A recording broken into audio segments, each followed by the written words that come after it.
You're trying to do things that may not be in your best interest. It's in my best interest. No, it is not.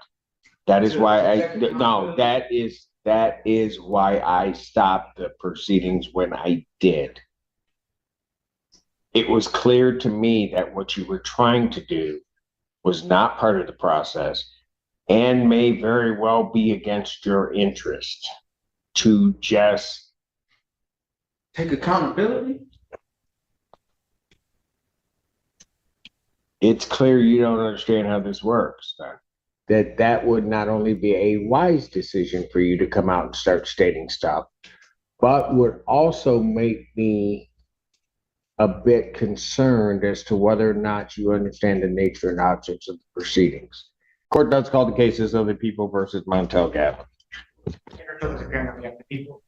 Assistant Public Defender Ben Denowith on behalf of Mr. Gatlin, who is entering the courtroom now. Mr. Gatlin, would you state your name for the record, please?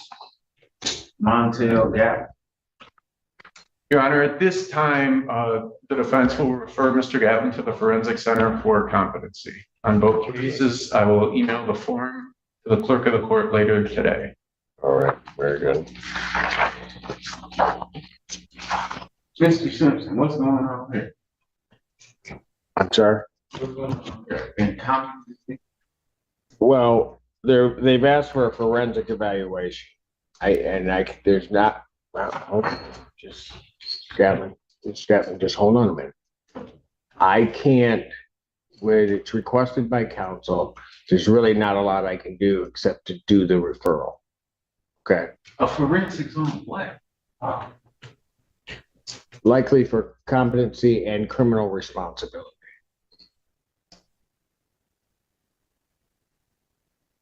I'm just saying, what's their reason for trying to even do this just because I was trying to say something? Well, what's their reason? No. I don't. Okay, so I'm not privy by design to all of the conversation that you have with counsel. You have conversations with counsel. And still state what I wanted to state on record. And I'm gonna tell you something, Mr. Gatlin. That would I just hold on a second. I don't know that would not only be a wise decision for you to come out and start stating stuff, but would also make me a bit concerned as to whether or not you understand the nature and objects of the proceedings. That is why I stopped it where I did the first time. And you're still in you're still in the same spot. And so your counsel has come out, they've asked for that. I'm going to proceed to their request because they've made the request. This is already heading somewhere uncomfortable for him. The judge isn't punishing him yet. She's protecting him from himself. When a judge starts talking about whether you understand the proceedings, that's serious. He thinks he's being responsible by taking accountability, but he's doing it in a way that could hurt him badly. The court sees that before he does. That's why everything stopped. This isn't dismissal. This is concern, and it's not a good sign. So set a competency hearing date for September 9th, 2025, 9 a.m. Mr. Simpson, go ahead. Go ahead. So you telling me they pushing my next court date all the way to September just because I wanted to come in here and take accountability? No, I don't know. I don't think you should look at it that way because the two aren't necessarily connected that way. They're not trying to push your case. The problem, Mr. Gatlin, is you're trying to do things that may not be in your best interest. It's in my best interest. No, it is not. That is why that is why I stopped the proceedings when I did. It was clear to me that what you were trying to do was not part of the process and may very well be against your interest to just, Take accountability? it's clear you don't understand how this works. I'm being charged with these charges, and I was clearly just trying to take accountability for my charges. And That's accountability can happen, but it doesn't mean that you load yourself up with everything that's there, which is what you were trying to do. And hold on, no, hold on.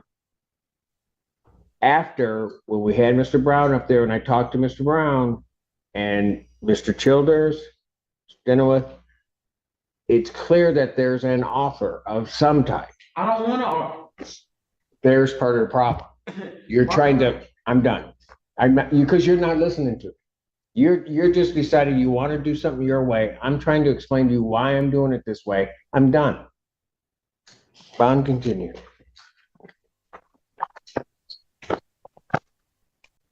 That was September 5, Your No. Ninth. Don't you dare leave this building without those orders for me to sign.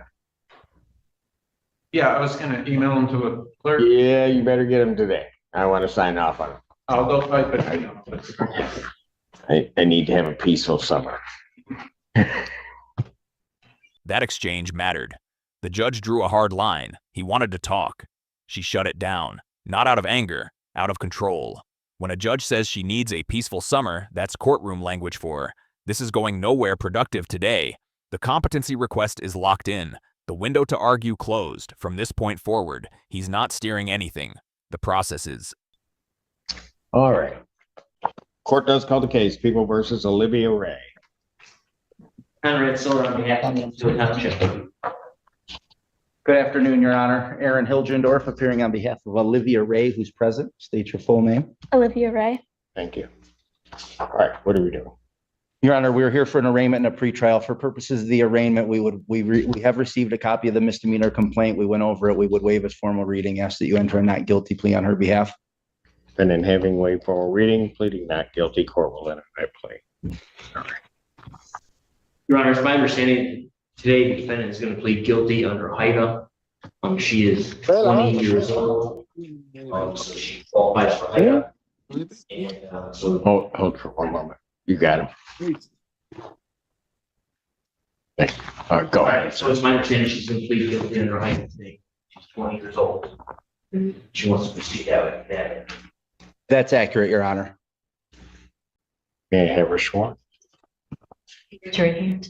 Do you solemnly swear or affirm the testimony you're about to give be the truth, whole truth, and nothing but the truth, help you God? Yes. Go ahead and lower your hand. Say your spelling your name out.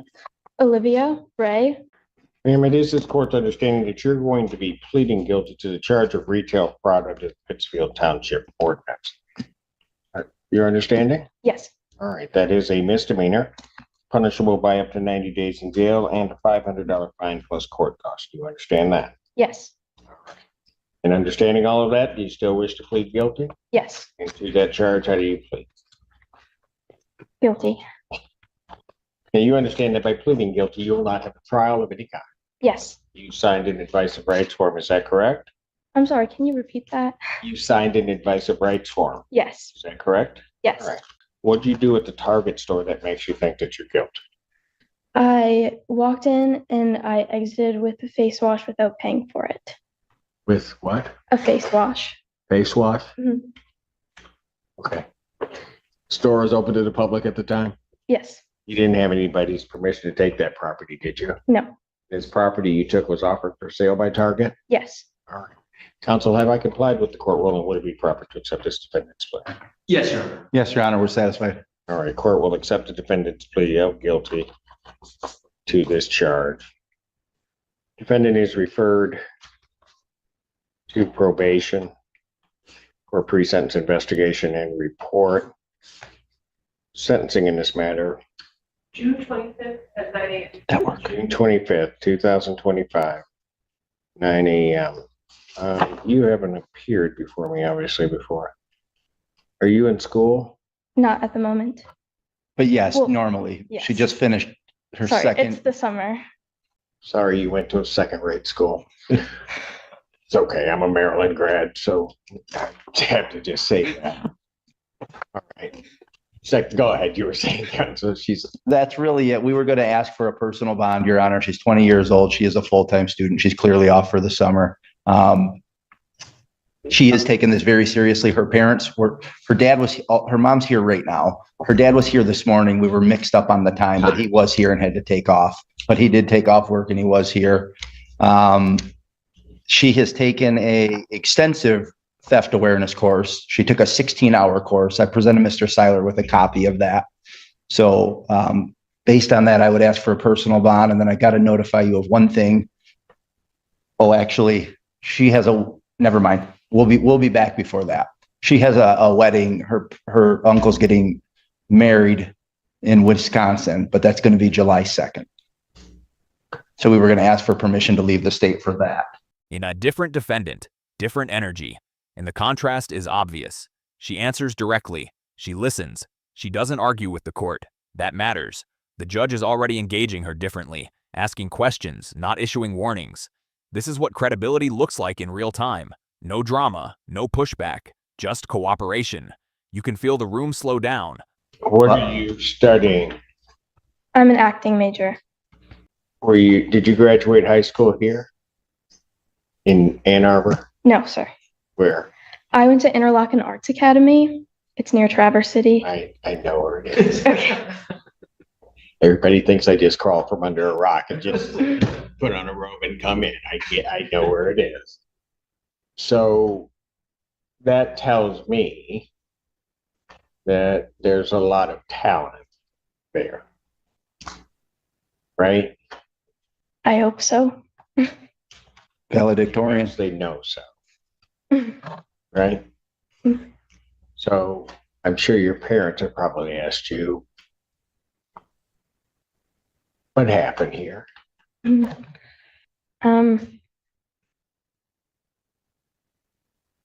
I don't want to approach my statement with making excuses.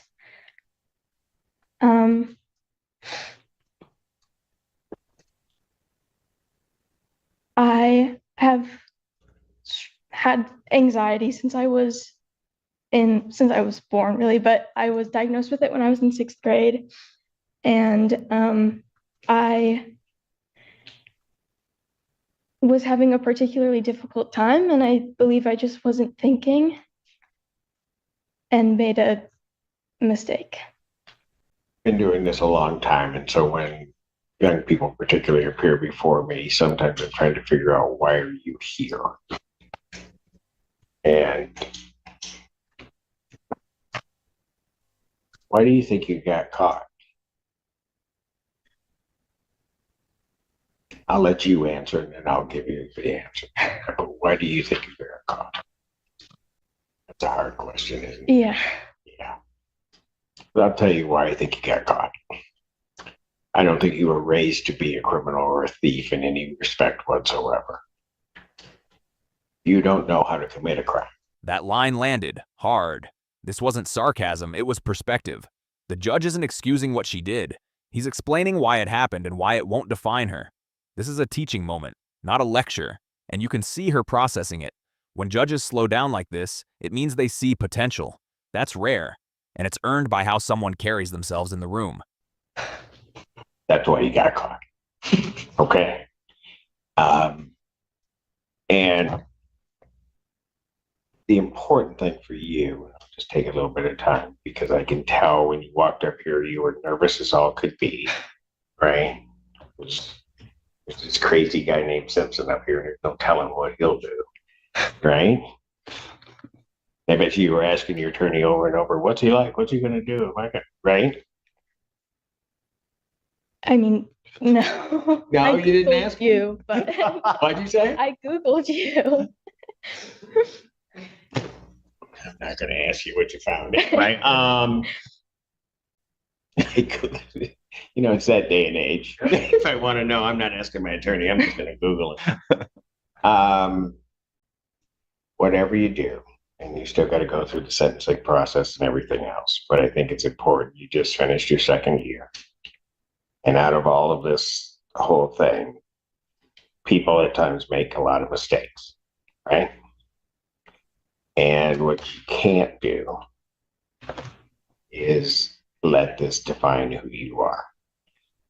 There's not a person in this room that hasn't made a mistake that if they could go back, they'd like to do something different, right? But it won't define who you are. Okay? You got that? You didn't expect to have this conversation, did you? No. You're not crying, are you? What's wrong? I just do when I get nervous. Am I making you nervous? Well, Well, what? I mean, the whole, not you particularly. It's the whole thing, right? Okay. You'll make it through all of this. This is the payoff. Calm, measured, encouraging. Why, the judge gave her something defendants almost never get. Reassurance without minimizing responsibility. That only happens when the court believes the lesson landed. Compare this to the first case. Night and day, same courtroom, same judge. Completely different outcome trajectory. All right. You just kind of walk it through. There'll be some things for you to do, but it looks like you and your family got a head start on a lot of stuff. And you'll make it through.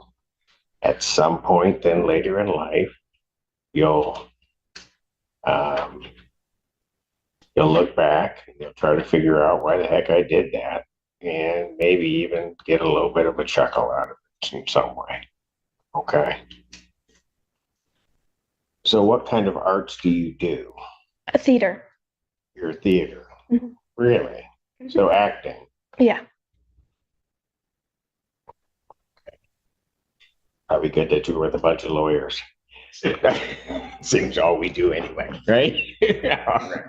Okay, young lady, you take care of yourself. All right.